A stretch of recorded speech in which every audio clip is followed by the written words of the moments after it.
दोस्तों, अगर आपका एसबीआई में बैंक अकाउंट है, सेविंग अकाउंट है, तो आज के इस वीडियो में मैं आपको बताने वाला हूं कि कैसे आप अपने एसबीआई बैंक स्टेटमेंट को निकाल सकते हो, वो भी बिना इंटरनेट बैंकिंग को यूज किए, बिना योनो एसबीआई ऐप के ही। तो यहाँ पे आप एसबीआई कस्टमर केयर को कांटेक्ट करके अपने ईमेल आईडी पे स्टेटमेंट मंगा सकते हो, और जो भी आप बैंक स्टेटमेंट मंगाओगे ईमेल में, उसको ओपन करने के लिए पासवर्ड चाहिए होगा। और बैंक स्टेटमेंट पीडीएफ फाइल का क्या पासवर्ड होने वाला है, ये भी मैं आपको वीडियो के लास्ट में बता दूंगा। तो बैंक स्टेटमेंट के पीडीएफ फाइल में आपका बैंक अकाउंट डिटेल होता है और आपके बैंक अकाउंट में किए गए ट्रांजैक्शन का रिकॉर्ड होता है। इसीलिए आपको बैंक स्टेटमेंट की जरूरत कई जगहों पे पड़ती है, जैसे कि लोन के लिए अगर अप्लाई करना है वहां चाहिए होता है, इनकम टैक्स रिटर्न फाइल करना है तो उसमें भी जरूरत होता है। तो बिना इंटरनेट बैंकिंग के स्टेटमेंट को डाउनलोड करने के लिए, निकालने के लिए आपको करना क्या है, सबसे पहले कोई भी ब्राउजर ओपन कर लेना है। कोई भी ब्राउजर ओपन करके गूगल पे जाके सर्च करना है एसबीआई कस्टमर केयर या फिर एसबीआई कस्टमर केयर नंबर। उसके बाद ये नंबर दिखाई देगा, आपको एसबीआई के वेबसाइट से कस्टमर केयर नंबर निकाल लेना है और यहाँ से कॉल कर देना है।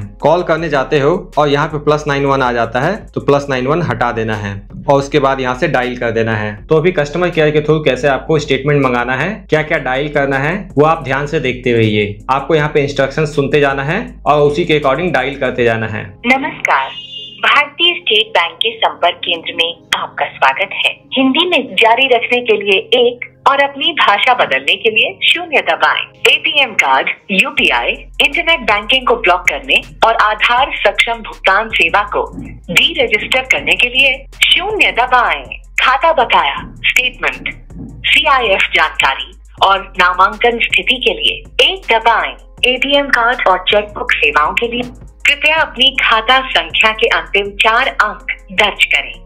आपके खाते का बैलेंस है 5,25,440 रुपए और 66 पैसे।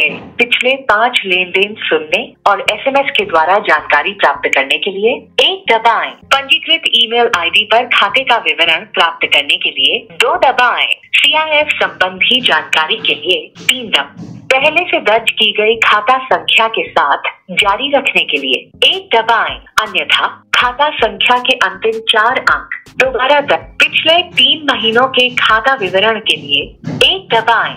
पिछले 6 महीनों के खाता विवरण के लिए 2 दबाएं। पिछले 12 महीनों के खाता विवरण के लिए 3 दबाएं। पिछले वित्तीय वर्ष के खाता विवरण। प्रिय ग्राहक, आपका अनुरोध सफलतापूर्वक दर्ज कर लिया गया है। खाते का विवरण शीघ्र ही आपके पंजीकृत ईमेल आईडी पर भेज दिया जाएगा। फिर से दोहराने के लिए स्टार दबाएं। मुख्य मेन्यू पर मैंने यहाँ पे 6 महीने का स्टेटमेंट मंगाने के लिए 2 डायल कर दिया है और स्टेटमेंट मुझे अपने ईमेल आईडी पे मिल जाता है। अब मैं यहाँ पे कॉल को कट करके जीमेल ऐप ओपन करूंगा और यहाँ पे आप देख सकते हो एसबीआई की तरफ से ये ईमेल आया है। इसी ईमेल को ओपन करना है और यहाँ पे बैंक स्टेटमेंट अटैच किया हुआ मिल जाता है, बैंक स्टेटमेंट का पीडीएफ फाइल।